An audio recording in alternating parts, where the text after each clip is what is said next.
All right, welcome. I was going to say welcome back. We are going over Batman New 52 Court of the Owls. Make sure to like, comment, and subscribe before we hop in. Let's keep this going. This is about a 12 issue saga, I would say, of Batman. We're going to cover all of it. Not going to really do a bunch of the tie-ins, but this is written by Scott Snyder, who is doing Absolute Batman currently. And this is one of his first works with Batman, which at the time, amazing. I mean, it's still really good now. But this is much more darker and nothing really like the movie Batman vs. Robin that jumps into the Court of the Owls. So with that information, let's just bring up what is the New 52. So it's a universal reboot started right after Flashpoint, basically summing up 52 new titles, most of them not very liked. Batman was one of the ones that was doing good, but everybody's origins was mostly modernized. And then after this came Rebirth. New 52 ran from around 2011 to 2016. Yeah, not everybody's favorite. There's some good moments, there's some bad. With that, let's hop in because Court of the Owls is definitely one of the good ones. Because we start on Batman #1. Every Saturday, the Gotham Gazette includes a small life pieces called Gotham Is. In the column, random Gothamites are asked to complete the sentence Gotham Is, using 3 words or less. The Gazette has been running Gotham Is for years, ever since I was a boy. Here's some of the words used to describe Gotham the last few weeks. Damned, cursed, bedlam, murderous. Gotham is villainous. Gotham is a losing game. Gotham is hopeless.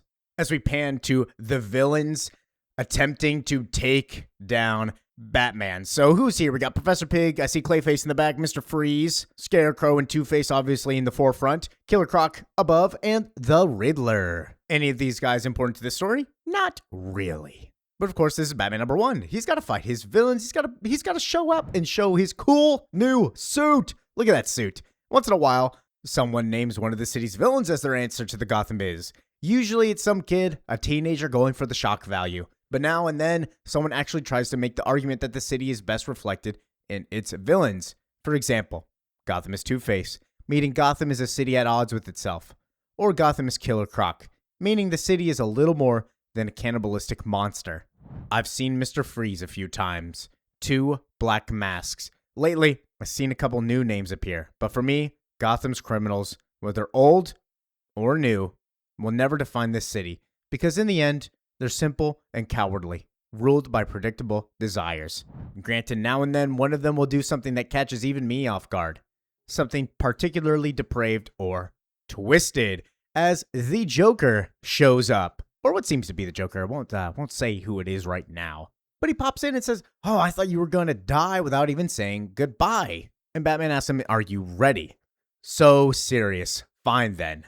I'll cut to the punchline. And he starts helping Batman take down the villains. Moving like a crazed acrobat, he does a gigantic flip, kicks one of them in the face. Him and Batman moving so synergetic, which is to say that Bruce and the Joker are one and the same, just 2 sides of the different coin, but the same coin nonetheless. That's kind of what they're showing right here. But at the same time, I'm going to spoil it for you. This is not the real Joker. Of course, one of the most common answers to the Gotham Is question is Batman. Gotham is Batman. Gotham is Batman City. Gotham is the Bat. All answers I'm partial to. Still, I like to think a vote for Batman is a broader affirmation. A vote for all of Gotham's heroes. A vote for the GCPD. Honest, tireless men like Commissioner Jim Gordon, who we see on the rooftop with the bat signal. Oh my gosh, a full breakout. That's what he's upset about. Batman says that's not a breakout. A guard named Matthews opened the door for everybody. Dan Matthews. I was going to come for him. What? He's one of the best men on the payroll. I've known him since he was a little boy. And Batman reveals, yes, well, he's having major problems. So, of course, he turned to a life of crime because he didn't go to his resources. So Jim lights a cigarette and looks at him and is like, you had a man on the inside. We'll see who that man is. There's nothing that the scum of Gotham won't get to. And Batman disagrees with them. And before he leaves, Jim notices the CCTV footage and is like, "Hey, I saw you fighting the Joker. That's strange. Tell me that's ridiculous." "That'd be ridiculous, Jim." That's what I figured. Because, of course, he was still telling the truth. And we go to the Bat Cave. Look at this freaking Bat Cave right here. We got Jason's suit right there. We got the giant T-Rex. I don't see the penny anywhere. But we got the Bat cars. And somebody says, so it's true. You do actually practice brooding as I suspected. And it appears that the Joker is in the Bat Cave talking to Batman. Bruce says, I was just working with the computer off. And then he turns it on as a little joke. I'm testing a new system. A contact lens with a remote access processor linked to the computer down here. Dick Grayson, can you please take off the mask? And once again, the Joker turns back into Dick Grayson. That's who it was. That's why they were fighting so well and why the Joker was doing so much acrobats. So the contact lens are designed for the Batcave to basically just go with Batman at all times. Easy little access and a little plot point for Batman to just know everything at all times. That sounds healthy, Dick Grayson says. So the two gentlemen are looking to be dressed for the occasion. So what occasion are they going to? They take the elevator ride, pop up to the top with two new Robins over here. We have Tim Drake and Damian Wayne onto the bottom, with Bruce showcasing his contact lens facial recognition algorithm activated. We got Dick Grayson, Damian Wayne, Tim Drake, all with high access levels and telling them what they are up to, what they're called. We got Robin. We have Red Robin at the time. Tim Drake is Red Robin and also part of the Teen Titans. And Dick Grayson, of course, outgrew Robin and is Nightwing. Lately, I've been asking myself the Gotham is question a lot. What is Gotham City to me? Bruce Wayne in a single word. Home? Family? Bruce is at an event presenting something to the entire city. Purpose. But the real truth is I couldn't answer the question. But then I remembered something, friends. I remembered something my father, Thomas Wayne, used to say to me before bed. Sometimes, back when I was a boy and I'd had a bad day, when I'd fallen down a hole or the ground and skinned my knee. At the end of the day, like he'd pat my head and say, Bruce, tomorrow's one dream away. That was his phrase. Sentimental, I know, but still, it worked for me. Now, as most of you know, my father died when I was just a boy. He was gunned down along with my mother in crime alley across town. And as you can imagine, the days following his death were the worst of my life. Days of anger and fear and sadness. Still that phrase, my father's phrase, tomorrow's just a dream away, kept coming back to me. And deep down, I knew, much as it hurt right then, things would get better. Now, why am I telling you this? Well, friends, my point is this. When circumstances are challenging or frightening, asking ourselves what our city is pointless. Because all we will see when we all look around at the buildings in the street we own fears our own frustration and our own demons. But if we stop looking to the present and to the past, and instead we look to the future, if we ask ourselves what can be and what will be tomorrow, then we're asking the right question, because to hope, to dream, to predict is to shape the city yourself rather than to be shaped by it. So putting my money where my mouth is, next month, Wayne Enterprises will begin investing aggressively and immediately into Gotham's future. Working with various domestic design firms, we've already set in motion an initiative to rebuild one of Gotham's most derelict industrial neighborhoods. From there, we plan on moving boldly to expand and modernize Gotham's public transit system. I cannot tell you how excited and hopeful I am about these plans. Much more will be revealed in coming days, but for now, I ask you to do this. Look past what Gotham was, what Gotham is, and imagine with me for one moment Gotham as it will be. And he showcases a new looking city with holograms. This Batman, technology based. Look at this guy. Thank you. Everybody starts clapping for him. Now what I ask for you, my friends, is to invest with me, invest in Gotham's future. Because I promise you, if we can do all that together, a better, brighter Gotham is just one dream away. Alfred Pennyworth shows up. Oh, I miss Alfred so much. Mainline Alfred is dead. He's been dead for a very long time, which is very unfortunate, I won't lie. It's been about a decade.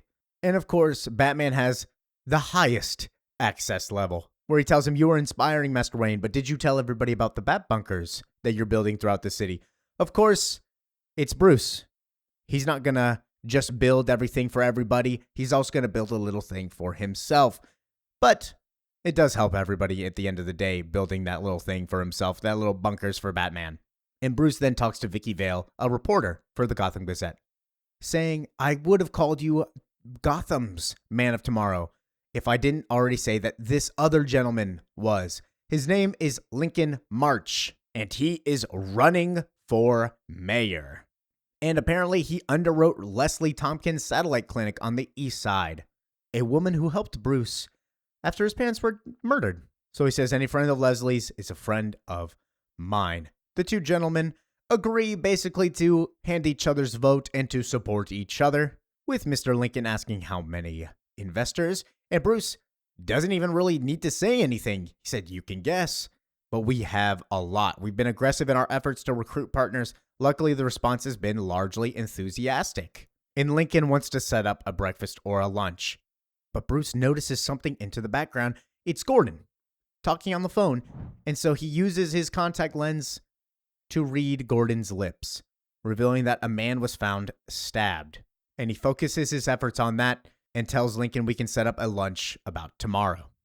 And then he excuses himself because he needs some airs. He jumps out of the Batman suit, and look at the Batman suit. Notice that the cape is on his back. It's on his gauntlets. It's mostly a gray and black suit. Oh, it's beautiful. I do really like this suit. One of my top 10. Top 10 definitely. Where he lands next to Harvey Bullock, part of the GCPD, right-hand man to Jim Gordon. Both gentlemen walk up to the man with a bunch of stab wounds. The landlord found him on the routine rent run. He went by the name Sam Striggs, but when we ran it, turned out to be phony. Guy has no credible ID in the apartment, nothing in his prints. He paid everything in cash, a true blue John Doe. Evidence points to a TOD 5, maybe 6 days ago, when someone decided to use him as a human dartboard. The thing is, whoever did it missed every one of John Doe's major arteries on purpose, meaning they wanted him to hurt for a long time. Bruce notices that these throwing knives are antique and professional grade, and looking at them closely, they have a symbol of an owl. And this is where we reveal something, an old wives' tale. But before he's able to finish what he was talking about, they run the DNA on the man's fingerprints underneath his fingernails, and Bruce begins to smell something. Harvey, give me your cigar. Telling him that I smell linseed oil, a common paint thinner. Remember, Bruce is the world's greatest detective for a reason, and he puts the lit cigar on the can of paint thinner, revealing in writing, Bruce Wayne will die tomorrow. And this confuses both of them. Time of death for our John Doe was about a week ago. The tomorrow, Wayne should have been dead by now. And Bruce says unless they knew when we'd find them, since the landlord does make routine stops. Harvey goes on, the killer. I say good luck to that guy. Wayne security has security. Anyone going to take a crack at that guy is going to have to be someone close. Someone in Wayne's circle. Makes you almost feel bad for the guy, which catches Batman a little bit off guard. I know you and Wayne are pals and all, but guys like Wayne, they don't get how the city works the way that we do. Ironic. He doesn't know that he's talking to Bruce Wayne. And he criticizes Wayne's speech on building Gotham. And before he continues on, Batman tells him, hey, shut up, because Alfred's talking to me. Shut up. Stop talking. Alfred says, the skin beneath the victim's fingernails came back a perfect match. My view is, when it comes to Gotham, you don't know it, brother. It knows you. And the moment you think otherwise, the moment you get too comfortable, that's when it stabs you right in the back. Because the DNA match is Dick Grayson. Because Gotham, above everything, is a mystery. So that's what this story is about. It's a real awakening to Bruce that Gotham is not what it seems, and even though you think you might have everything understood, you don't. Make sure to like, comment, and subscribe so we can keep on doing this. Leave any other suggestions below of any stories you want to go over. More Court of Owls in the future. So yeah, peace out.